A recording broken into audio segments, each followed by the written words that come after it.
Good evening. I'm Jordan Brackett, Executive Director of the 14th Street Y. During this time of social isolation, I'm filled with gratitude that we can still connect with each other online.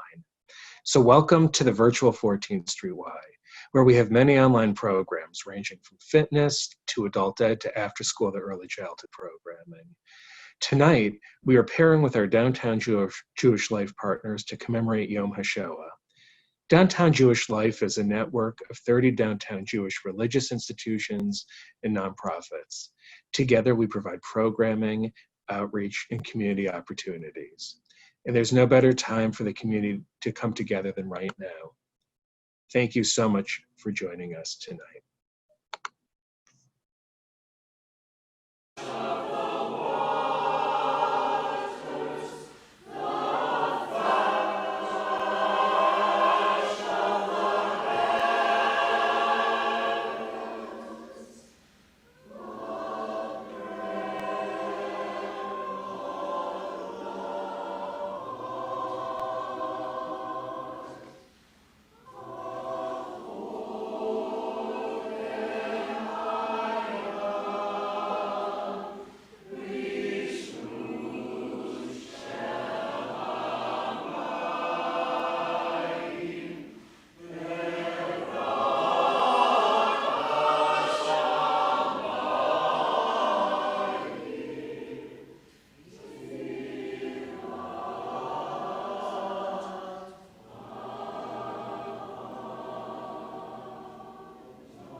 This evening, we commemorate Yom HaShoah v'Hagvura, the day of catastrophe and of heroism, a name shortened by most of us simply to Yom HaShoah, the day on which we commemorate the cataclysmic destruction of the Holocaust.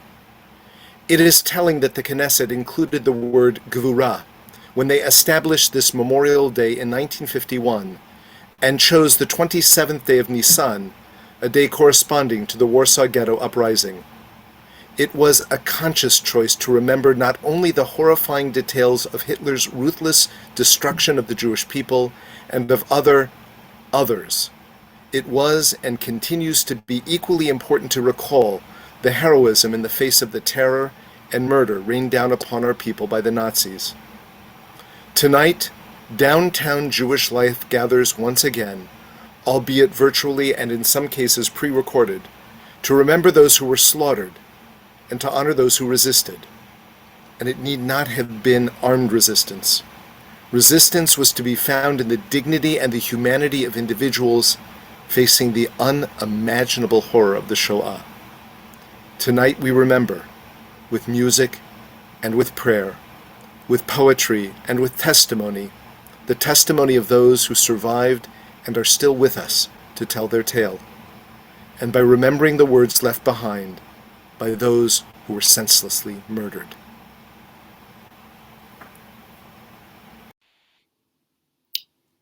As Rabbi Siebert just indicated, the full name of this observance is Yom HaShoah v'Hagvura, remembering those who perished and the heroism of so many, those who gave of their lives, who risked their lives to save others. And heroism comes in other ways as well. It comes in the form of inspiration. Those who, L'Dor Vador, from generation to generation since that horrible time, have inspired us with their words and their lives. This past week marked the 75th anniversary of the liberation of Bergen-Belsen.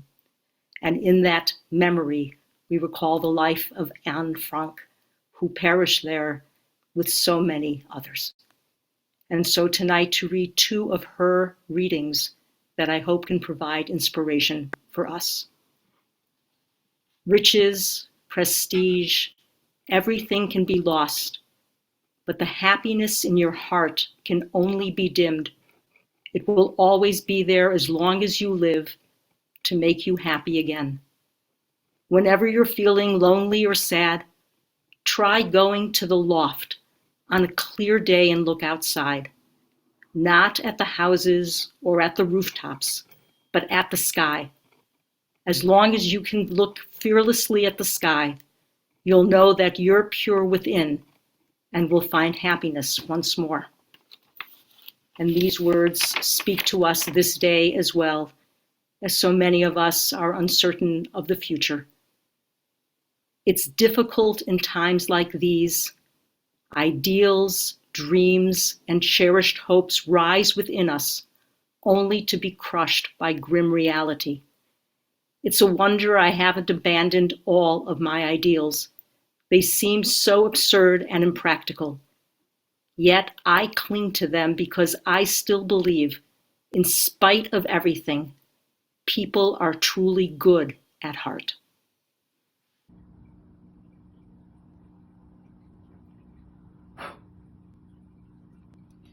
My name is Eli Podosinsky Merzel. I'm a third-generation child of survivors.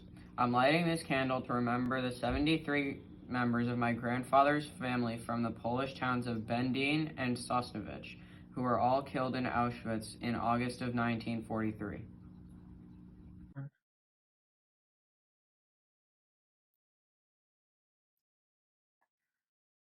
My name is Shari Podosinsky Merzel, and I light this candle to represent one of 6 million lost.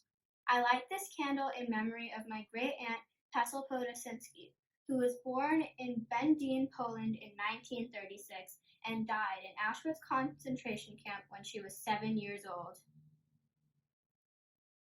My name is Emily, and I light this candle to represent 3 of 6 million lives lost in the Holocaust. Today I will speak of Fela Blit, who was a teacher in Warsaw and a member of Polet Sion. During the war, Fela lived in the Warsaw ghetto and worked in Emanuel Ringelblum's soup kitchen. She was married to Jewish Labor Bund leader Lucian Blit, and they had 2 twin daughters who were 8 when the Nazis invaded Poland. Fela was taken to the Majdanek concentration camp where she was murdered. One of the twins is my grandma Nellie. My name is Ariel, and I light this candle to represent 1 of 6 million lost. I light this candle in memory of my Safta, Hetty Mendel, who was my age, 14, when she was forced to go to Auschwitz, and from there to a forced labor camp for a year. She was the only survivor of her immediate family, and she lived in Israel till her death last May at the age of 89. My name is Talia, and I light this candle to represent 1 of 6 million lost. I light this candle in memory of all of my family who perished in the Holocaust, but in particular in honor of my grandfather, Ari Mendel. During the Holocaust, he was part of the Habonim movement, which helped Jews flee Europe during the war. He lived in Israel until his death in 2011 at the age of 87. My name is Jonathan, and I light this candle to represent 1 of 6 million lost. I light this candle in memory of Zygmunt Kreiner, my great-grandfather. My middle name, Ze'ev, is after him. After surviving for a year in a concentration camp, he became very ill and died in Germany shortly after liberation at the age of 52. Hi, I'm Rick Landman from CBST, and I will now light the 7th candle.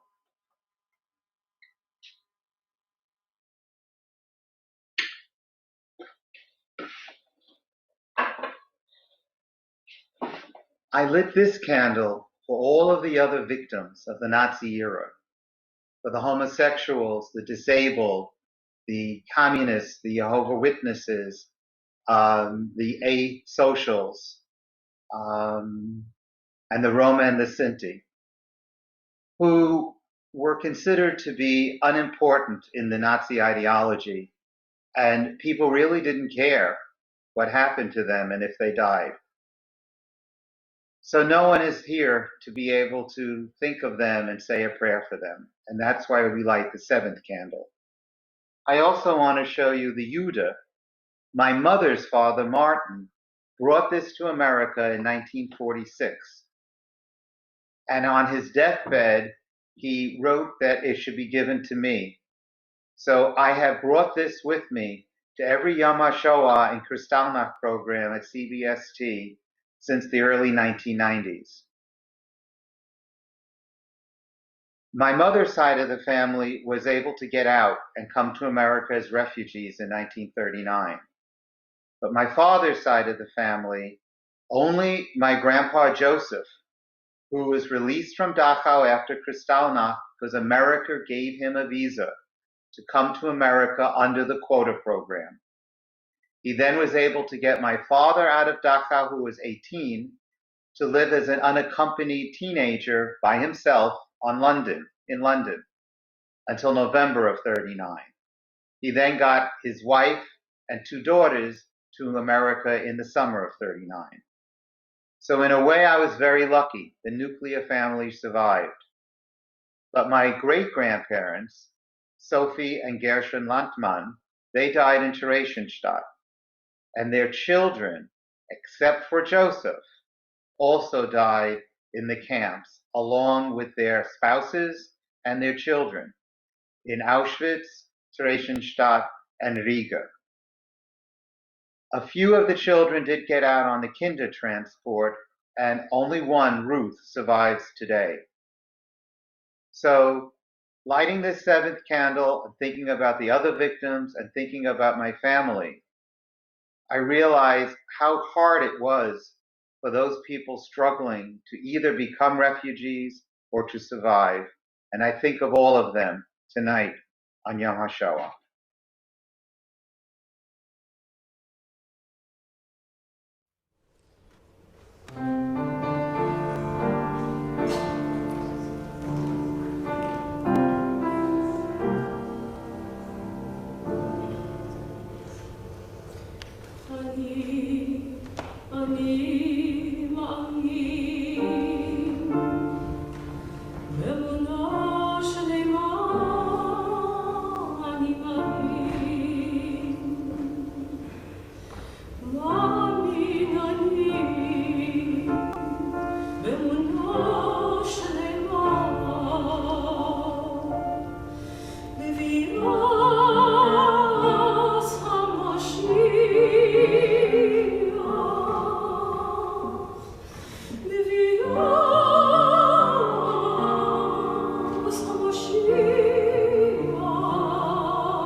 Bemuna Shlema, Bevias HaMoshiach, Bevias HaMoshiach, Ani Mamin, Ve'achal pi she'yismanea, Im kol ze Ani Mamin. Ani Mamin, Ani Mamin, Ani Mamin, Bemuna Shlema, Bevias HaMoshiach, Bevias HaMoshiach, Ani Mamin, Ve'aval pi she'yismanea, Im kol ze Ani Mamin.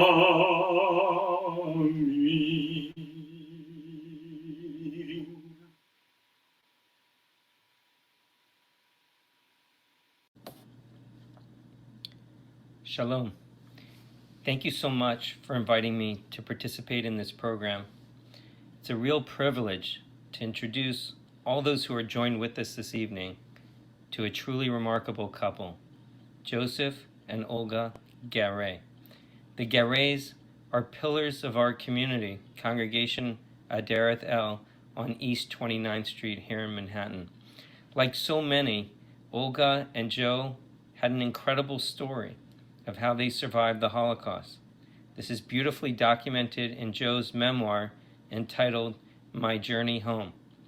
Mrs. Garay, perhaps you could start this interview by kindly telling us, where did you grow up? Where were you during the war? How did you survive? I grew up in Hungary, and I was growing up in Czechoslovakia. In 1938, the Hungarians occupied Hungary and became Hungary. In 1943,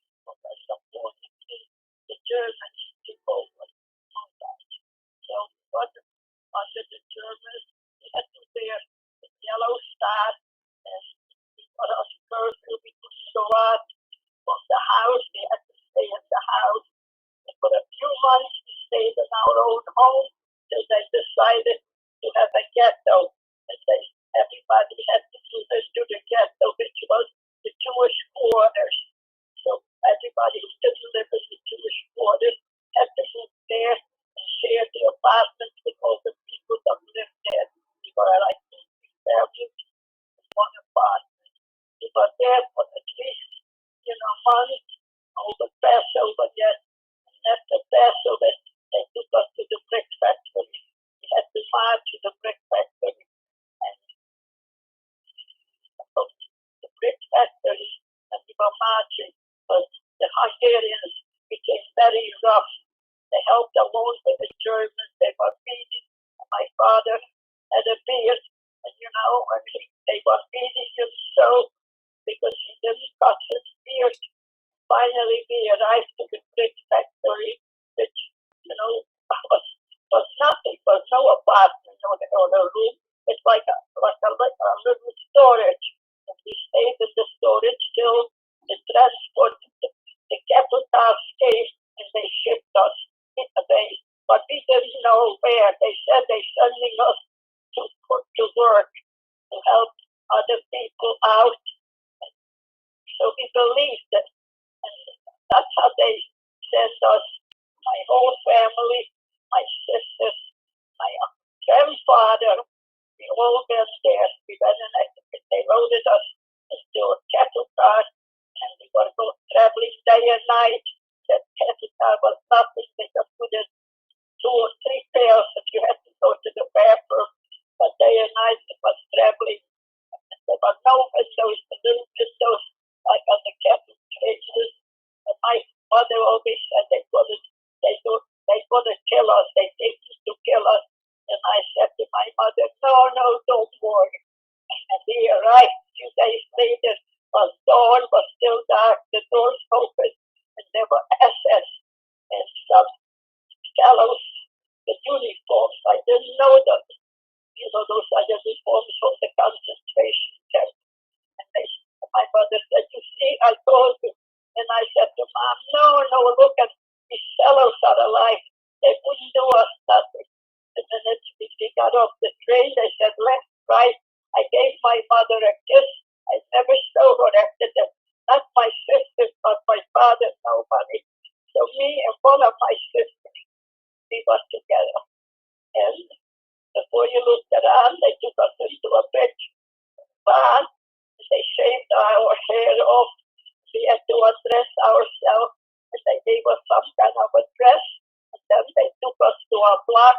There were a lot of loggers, a lot of buildings. It was numbered. Ours was number 11 where I stayed. We were like 1,000 people there.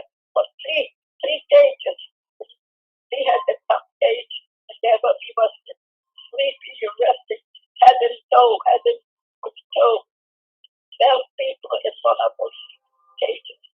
Till one day, an order must have come, and they shipped us. They called us. We have to get up and follow the SS, and we danced, and then they put us into a room, but there were a lot of pipes. We didn't know what those pipes were. We had to undress ourselves, but very hot. We were like climbing on the wall, but we were very lucky that all of a sudden it opened the door, and they said we must get out, and they gave us dresses, gray dresses with short sleeves. And they put us on a train, an open train, and we were traveling to another concentration camp to Stuttgart, which is near Danzig. And we were there for a month, maybe 2, and every day we had to march in front of the SS naked. And there was sail up early morning, which was like very dark, was dawn. They counted, God forbid we should disappear. That we couldn't go nowhere anyway. We got all fired in. Where did we go? So one day we were marching naked during the day. A lot of officers, and they said left, right. We didn't know what they meant, and they shipped us to another camp, a small camp, which I would say I consider myself lucky. Maybe that's why I remained alive. And from there we were about 300 girls. And that was a Bydgoszcz, Poland, over Slavian. Bydgoszcz, Bramberg, Bydgoszcz. Bydgoszcz is in Polish, Bramberg is German or whatever you call it. And we got there in a small camp. And there we went every day. We got a bed, and we got a small room, about 10 girls in a room. It was rough, no food. Every other day, we got rationed a piece of bread. And matter of fact, the piece of bread that we didn't eat at once because the government is able to have it for twice. I used to hide it under the pillow, and the girl who sat in the middle below us, she used to steal our bread. She came from Romania. Her name was Marta. I said, Marta, why are you stealing our bread? She said, I'm so hungry. I said, don't you think that I'm hungry too? She said, I can't take it. I have to steal the bread from you if you put it under the pillow. Well, I went through a lot. I mean, I just radiated everything. How old were you that time? But I mean, that time a 16-year-old was not a secure and now the 16-year-old. Mr. Garay, you also had an incredible story. Already in 1942, you went into hiding in Slovakia. You were just 21 years old. Your entire family was taken away from you, your parents and your 6 siblings. Remarkably, you managed to connect with the legendary Rabbi Michael Ber Weissmandel and work with him in his Jewish underground, saving Jews. You even got to meet the revered and renowned Pishtaner Dayan, Rabbi Yisachar Shlomo Teichtal. Mr. Garay, we'd be so appreciative if you could tell us what those experiences were like. After a while, I was there. I was hiding. I got to touch with the whole there. He gave me to no one else around. He gave me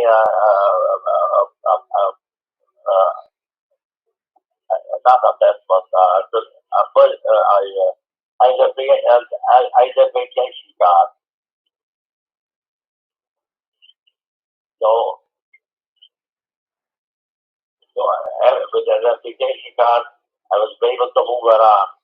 I colored my hair blonde, and I put on a leather coat and a green hat. I looked like a German.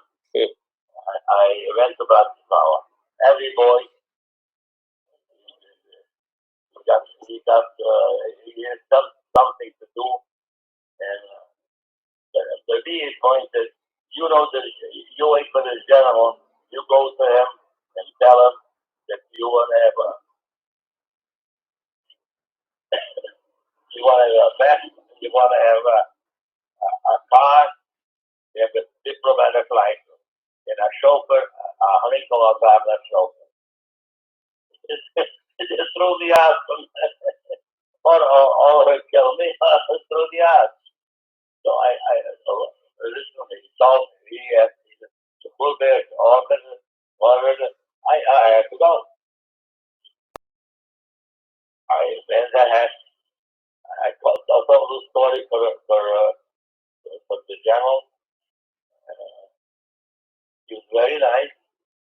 And he said, "But they're going to kill us, both of us." He said, "You ask me for something impossible." So I said, "Look, the Russians are not far from here. They're not. They're only a couple of hundred kilometers from here. They Galicia already. They remember you." So after a while, he says, "Go outside." I came back in. Said, "Where do you want a car?" I said, "I don't know. I have to consult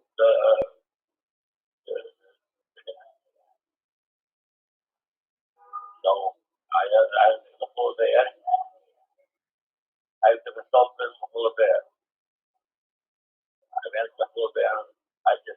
I have the car, but I have no one side. One side of home. I have to be shut at Diane and Budapest. I want that for the place on him to come out. Write a letter. What do I care? He's a Jew. He's a Jew like any other Jew. The address of the minor. And also tell him that the whole bear order should not disappear. It's a big order. It's a big order. So this is Rabbi Michael Ber Weissmandel telling you to go over to Rabbi Yisachar Shlomo Teichtal and to cut off his beard. It's not me. It's the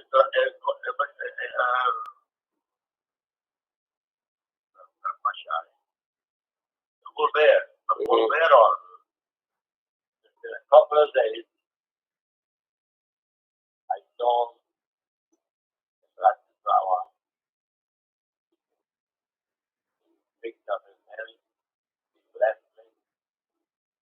So I said, "Rabbi, let's do.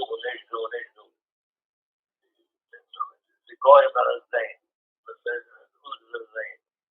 So I put them up office. Somebody who I know in the office. He was there for the whole day. I know the milk and water, bread, and it was in the evening.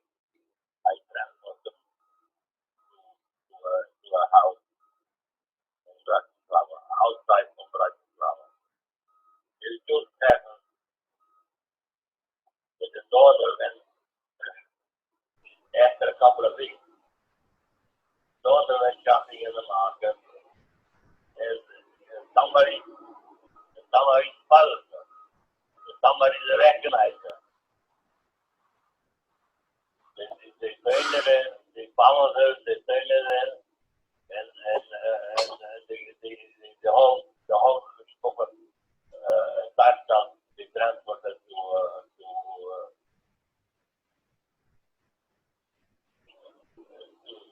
Auschwitz. It just happened. There were two Jews were fighting over a piece of bread, and the train, and the Rabbi Touchdown tried to separate the two guys. Wow, what can we say? Joe and Olga, you have such a riveting story, and it's so generous of you to take the time to share it with us, to give us a glimpse of what you endured. You're such an inspiration to all who know you. May God bless you both with good health and safety, now and always. Thank you again so very much. The song Zolgnit Kainmol was written in the Vilna ghetto and became the anthem of the underground resistance movement there. Quickly, this song spread to other ghettos and partisan groups throughout Eastern Europe. It was recognized as the official anthem of resistance against Nazi persecution. These strong, optimistic words still remain a powerful and passionate commitment to Jewish survival and is sung at memorial gatherings for the Shoah throughout the world. The words were written by the gifted young poet Hirsch Glick, who was killed by the Nazis at age 22, and was set to the music of Russian composer Dmitri Prokofiev. Never say this is the final road for you, even though dark skies conceal the blue days, as the hour we longed for is so near. Our marching steps will thunder. We are here. Please rise if you are able.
אני עוד חי, ושתי עיניי עוד נישאות לאור.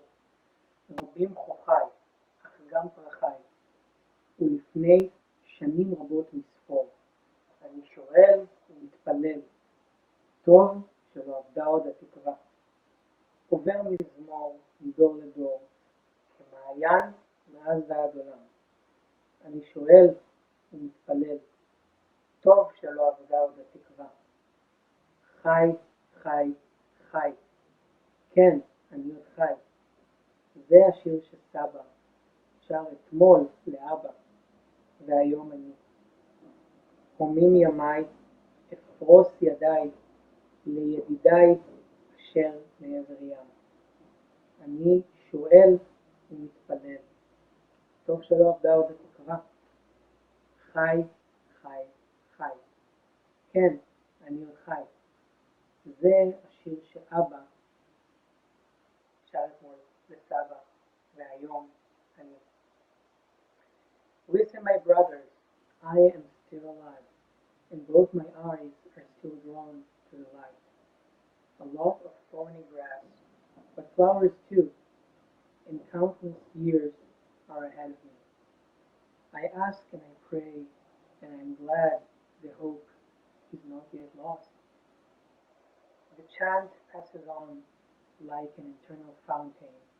I ask and I pray, and I am glad that the hope is not yet lost. Yes, I am still alive. I am still alive. This song my grandpa sang to my father, and now I sing to you. As my days are packed, I stretch my hands to my friends from all over the diaspora. I ask and I pray, and I'm glad the hope is not yet lost. I am alive. Yes, I'm still alive. Before the El Malay Rachamim memorial prayer is chanted, we're going to have a moment of silence.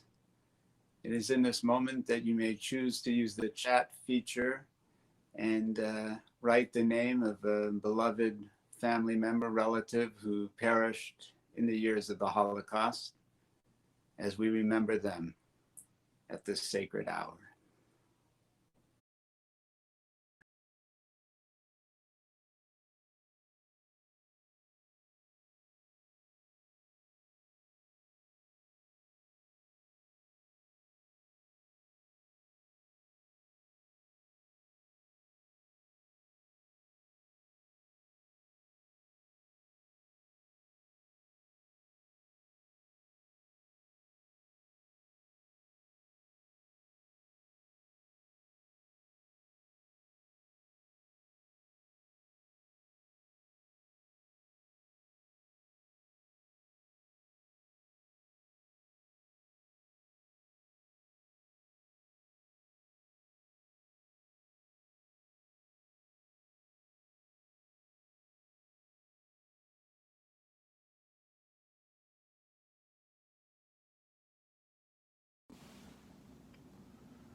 אל מלא רחמים שוכן במרומים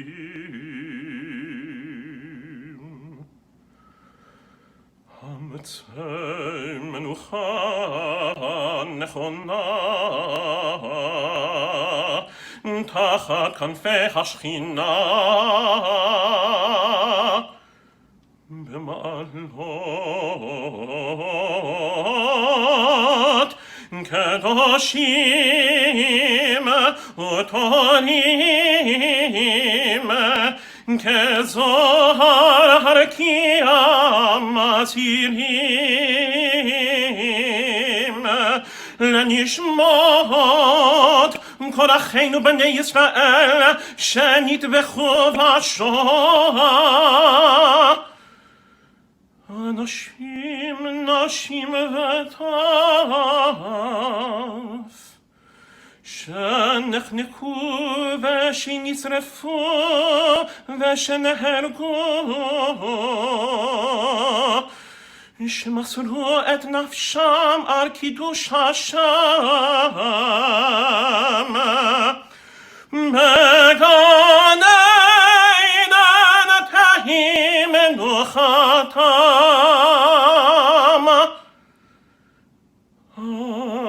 נבר הרחמים הסתירם בסתר כנפיך לעולמים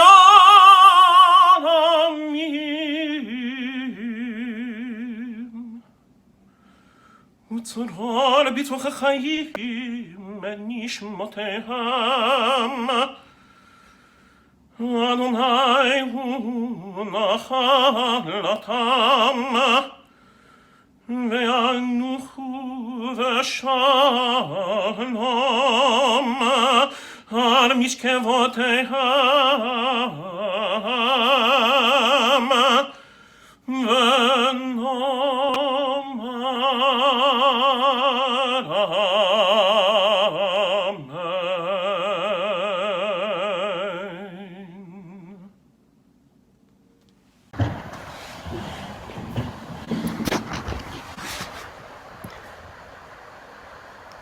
Please join me and rise if you are able for the Mourner's Kaddish.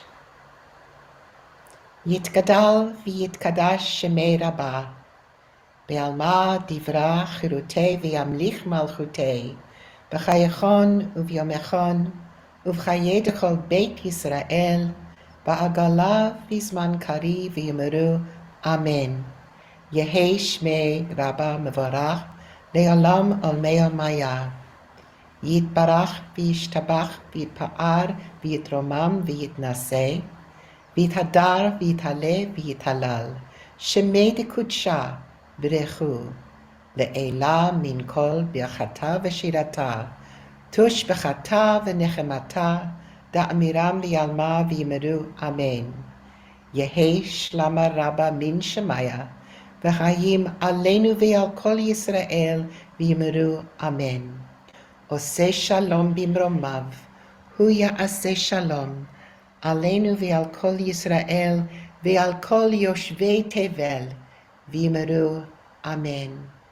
And may all those who we hold in our hearts today, and all those who may have been forgotten, be remembered.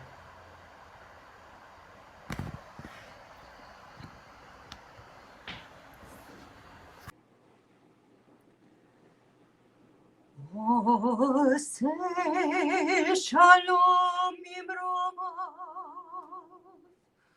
hu yaseh shalom aleinu, ve'al kol Yisrael, ve'imru Amen. Yaseh shalom, Yaseh shalom, shalom aleinu, ve'al kol Yisrael. Yaseh shalom, Yaseh shalom, shalom aleinu, ve'al kol Yisrael. Yaseh shalom, Yaseh shalom, shalom aleinu, ve'al kol Yisrael. Yaseh shalom, Yaseh shalom, shalom aleinu, ve'al kol Yisrael. Yaseh shalom, Yaseh shalom, shalom aleinu, ve'al kol Yisrael.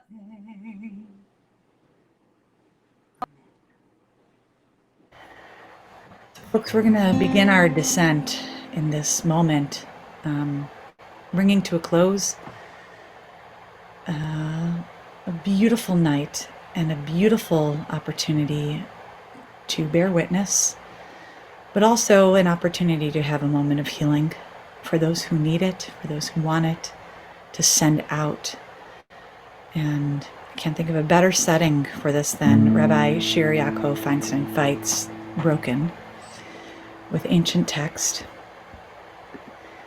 Before we'll close with this final tune, my name's Naomi Less, I'm with the Lab Shul community, and before we close with this, we'll end with words of song. I do want to take a moment to thank everybody that made this event tonight happen.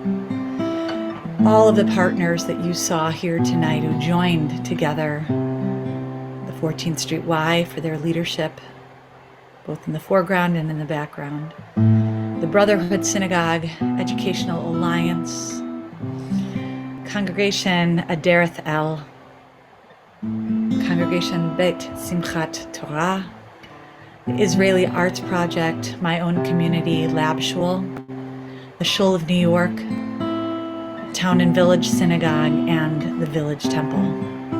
This could not have happened tonight without the support of the UJA Federation of New York and the Covenant Foundation. And special gratitude tonight to the 14th Street Y staff who made this possible. Chrissy Wright, Jackie Fletcher, Alan Scher, David Stallings, Walter Bennett, and the team at Throughline Creative. We are deeply grateful for all of your leadership. And we're deeply grateful that we can come together even in this crazy moment in time to remember.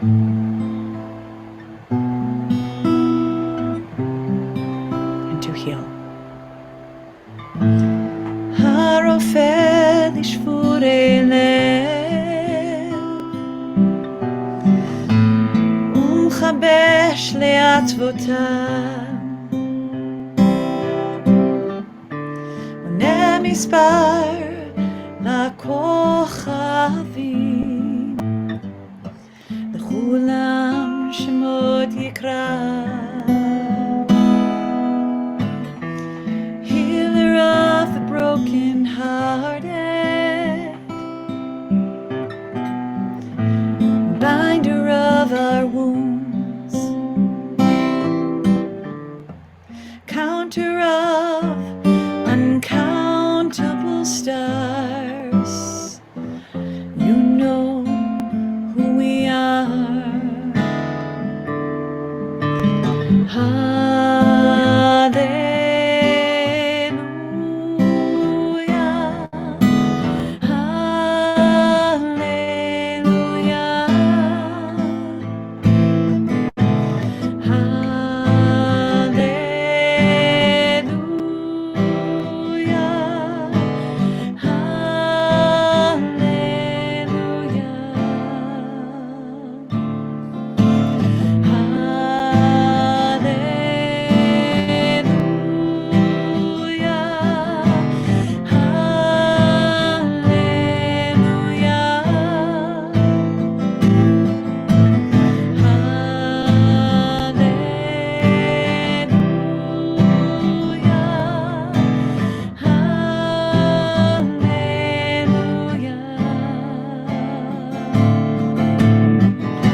Shalom. Go in peace.